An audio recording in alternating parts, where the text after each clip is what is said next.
तक कभी भी पश्चिम बंगाल में किसी भी धार्मिक आयोजन पर पाबंदियां नहीं लगाई गई।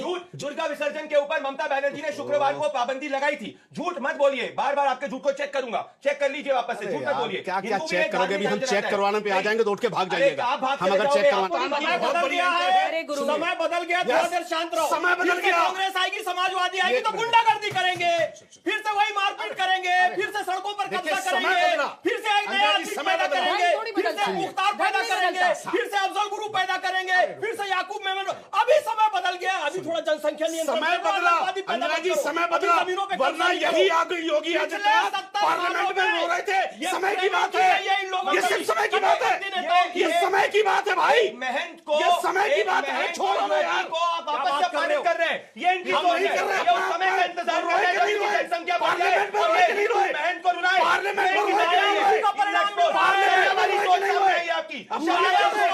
कभी वो समय नहीं आएगा, कभी वो समय नहीं आएगा। आपके जीवन काल में समय नहीं आएगा कि आप हमें नहीं जरूरत है समय की माफी चाहता हूँ। मुझे ऐसे समय की जरूरत नहीं कि मुझे रोना पड़े अपने हालात पर। मुझे ऐसे समय की जरूरत नहीं है। इनकी बात से वो शक्ति प्रदर्शन दिख रहा है कि फला ये कर रहा है तो ये करे। धर्म थोड़ी बदलता है कि भाई अब किसी और की सरकार आई है तो आपकी सोच, आपका धर्म बदल जाएगा। धर्म तो वही कहेगा जो पहले कह रहा था। जिस तक कभी भी पश्चिम बंगाल में किसी भी धार्मिक आयोजन पर पाबंदियां नहीं लगाई गई। दुर्गा विसर्जन के ऊपर ममता बनर्जी ने शुक्रवार को पाबंदी लगाई थी। झूठ मत बोलिए, बार बार आपके झूठ को चेक करूंगा, चेक कर लीजिए वापस से। झूठ मत बोलिए। क्या क्या चेक करोगे? भी हम चेक करवाने पे आ जाएंगे तो उठ के भाग जाइएगा। हम अगर चेक करवाने पे आ जाएंगे। झूठ मत बोलिए। हिंदू का धार्मिक आयोजन भी उतना ही महत्वपूर्ण है जितना सुन मुसलमान तो का ले है। मेरे भाई, झूठ मत बोलिए। सुन तो, अरे भंडारी साहब गलत बोले आप। सुना कीजिए ना, ये सब जो फर्जी लिखा पढ़ा लेकर के आते हैं। पश्चिम बंगाल का इनको बता। अब जहां तक सवाल है, देखिए पश्चिम बंगाल हो या बिहार हो, हालात मुल्क के, इसमें कोई शक नहीं है कि भाईचारे वाले हालात अब नहीं रहे। एक कौम को निशाना बनाया जा रहा है, इसमें कोई शक नहीं है। एक कौम को निशाना बनाया जा रहा है और देश आज भी सिर्फ चुनाव को देख अनुपम उदाहरण है। वोटों को देख करके आप इस्लाम के मूल्यों के खिलाफ जाकर हज सब्सिडी चाहिए, नहीं मिलेगी साहब। आपको इफ्तार पार्टी चाहिए, नहीं मिलेगी। आपको बिरयानी चाहिए, नहीं मिलेगी। तुम कितने अफजल मारोगे, हर घर से अफजल निकलेगा जी, आपको नहीं मिलेगा। आप मुसलमान हो, इस नाम से आरक्षण चाहिए, नहीं मिलेगा। किसने मांगा भाई? मुसलमानों ने नहीं मिलेगा।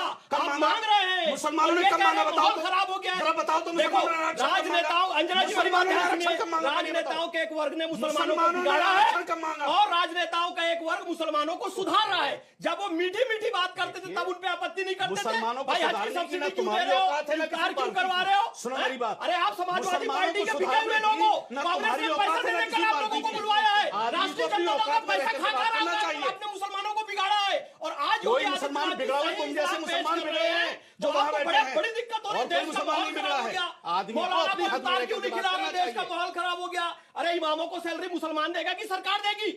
मुसलमान देंगे भाई। ममता बनर्जी दे रही थी ना, बीजेपी ने ठीक किया ना, ठीक बंद करवा दिया ना, ठीक किया ना, खुश हो जाओ। अरे तुझे तो सैलरी मिल रही ना, उसी में खुश हो। तुझे तो मिल रही है सैलरी। तू तड़ाक मत कीजिए ना, तू तड़ाक मत कीजिए। अंजना जी, सम्मान से बात। अंसार रजा जी बार बार मेरे ऊपर, फैज भाई के ऊपर और हमारे जैसे, नहीं, बिल्कुल गलत। मैंने आपके ऊपर कोई टारगेट नहीं किया। अंजना जी ऐसे मैं बोलूंगा, मेरा गला ठीक नहीं है, मेरा गला ठीक नहीं है। बोलो हमको काफिर बोलते हैं, मुनाफिर बोलते हैं, बोलते हैं। बीजेपी के बारे में बोलूंगा, आप बीजेपी नहीं है। मैं बिल्कुल बीजेपी हमला कर रहे हैं। आप हमला क्यों कर रहे हैं? चुप रहिए, चुप रहिए। अब आप बीजेपी शासन की बात कर रही है। अंजना जी ऐसे हो पाएगी नहीं।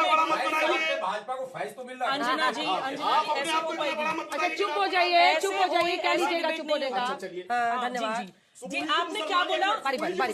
अरे जो इन्होंने बोला मैं वही बताती हूँ। जो ये काफिर बोल देंगे, एक मिनट। अरे सुनिए, अभी आप कह रहे हैं आपके ऊपर नहीं किया, मैं बताती हूँ आपने क्या कहा। आप बार बार मेरे जैसे सनातनी मुसलमानों पे, फैज भाई जैसे सनातनी मुसलमानों पर ये कटाक्ष कर रहे हैं कि आप लोग मंदिरों में माथा टेकते हैं।